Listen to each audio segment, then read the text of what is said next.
As you think, so you feel. And as you feel, so you do. And as you do, so you have. Taking action regardless of your feeling, because your brain is going to mess you up. It's going to tell you all sorts of things, and most times, trust me, these things are not going to be very nice things. Our brain is actually structured for survival. The system of making money 100 years ago is totally different from the system of making money now. You either change or you remain obsolete, you remain outdated. Now there's what we call neuroencoding. Neuroencoding has to actually do with it. Hello, welcome to my channel. My name is Williams and I'm here to share a very important topic of discussion today. And at the end of the day, you're going to learn something, I bet you. So I'm going to talk about some reasons why most of us actually keep doing the wrong thing. We tend to stick with the wrong thing, even though we might feel it is actually wrong. Now there's what we call neuroencoding. Neuroencoding has to actually do with how our brain has been wired in a certain manner. That's basically what it is.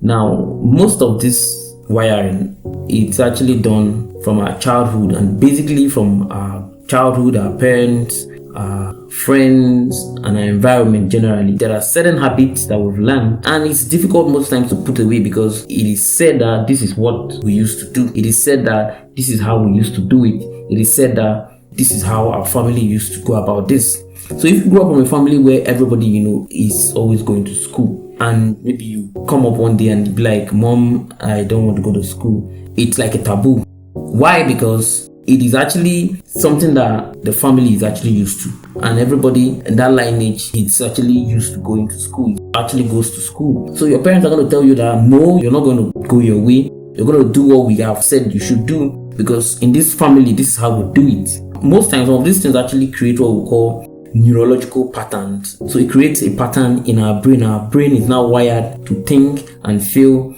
and do according to how we were raised or the environment that we grew up in. So basically, this is how it is wired. As you think, so you feel. And as you feel, so you do. And as you do, so you have. So it has to come from what you think. When you've been thinking about the particular thing, then this is how you're going to feel. You're going to feel as you're thinking.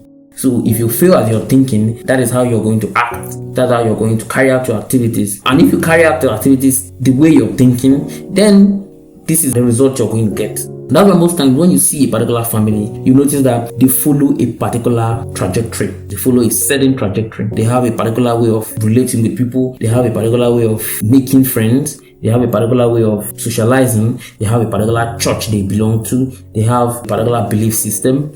And perhaps they have a particular kind of partner they want their children to get married to.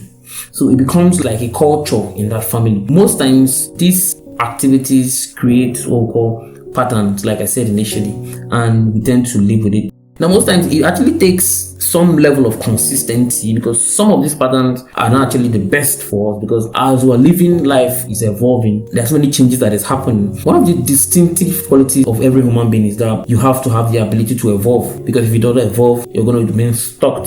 You're going to be outdated. You're not going to move with the flow of life. So you're just going to be outdated with your knowledge, with whatever system you're following, with whatever patterns you're following. You're just going to keep following that pattern, even when the world is going towards a different pattern. There was a period where our forefathers, what they do was to go and mine gold, like the period of the gold rush, where people go and mine gold, try as much as possible, they dig into the ground and then mine gold. And then that era passed. Then the era of getting oil, minerals, from the soil came, and then it passed.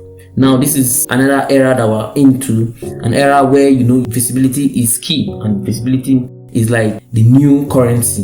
It takes some serious level of effort, some serious level of intentionality for you to have a rewiring in your brain and to think in a different pattern, which is totally different from what you used to know. Most times, this rewiring happens all of a sudden, even without you knowing. Sometimes it could actually happen by consistency. When you do certain things consistently, when you do things that you are known for doing, you do the opposite thing from what you used to do. So it happens gradually, but it could actually happen with a snap of a finger. Now, how does this happen? Let's assume you used to consume a particular meal, a particular type of food. One day you go to the hospital and doctor be like, Mr. Man, you have so and so number of days to live unless you do away with this meal, because this meal is making you have lots and lots of fats, or lots and lots of cholesterol, and your heart is not able to control this anymore. You find out that hearing that statement from the doctor, there's an automatic rewiring. So when you go home, you're just going to totally change from that old meal that you used to have and switch to something different. So that statement from the doctor was highly emotionally charged, to the point that it hits you differently. Why? Because it has to do with something that has to do with life, your life.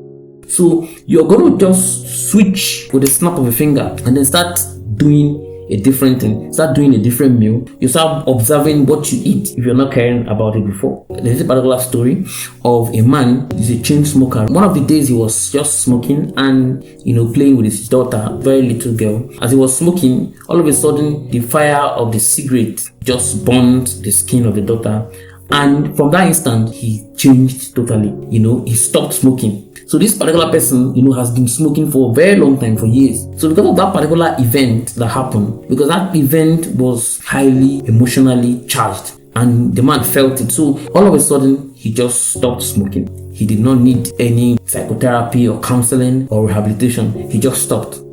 So there are certain events in our life that could actually make us to stop what we used to know or how we used to do things and switch to the other path.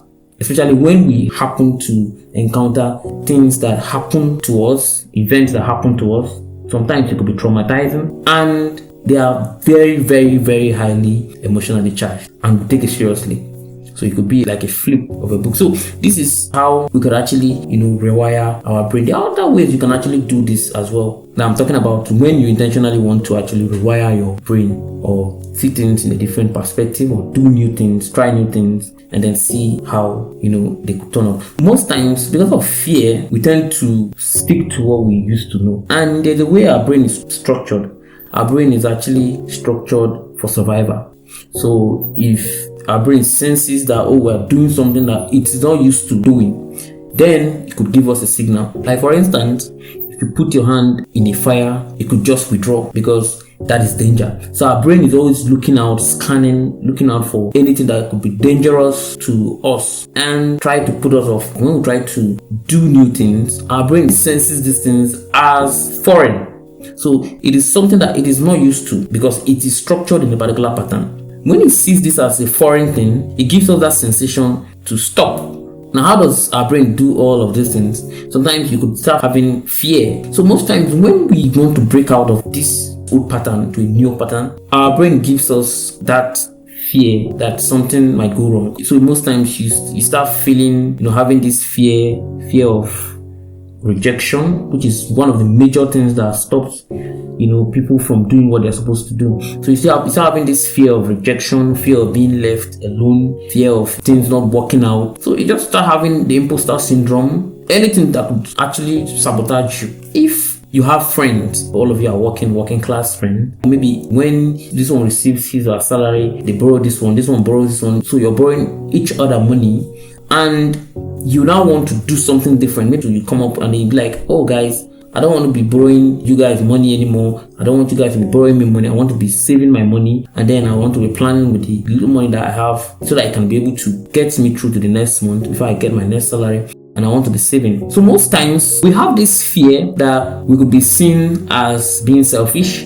or we could be seen as being wicked, or we could be seen as being distinct, being different from the rest. And this could make them to isolate us. And then you'll be like, we're no longer with you, or you're different, you're not our friend anymore, you're trying to act as if you know it all, you're just so full of yourself, and things like that come up. So if you're able to stick to that new plan, after some time, and you start winning, some of your friends are going to look at and be like, this person is doing well, and this is what he did. Some of them are actually going to meet you and be like, how are you able to do this? That's if you are able to pass through that period where you're going to be called names, you're going to be insulted, you're going to be called selfish, you're going to be called pompous, all sorts of names. Most times that period is what actually makes us fall back, because we don't want to pass through that period, pass through that phase where we are seen as different, where we are seen as arrogant or whatever. So if we're able to pass through that period, because remember, nobody told you or has assured you that if you're able to do this, you're going to get this particular result. Of course, you might know, but there's no assurance that it's going to happen the way you think or you want to do it. So you have this doubt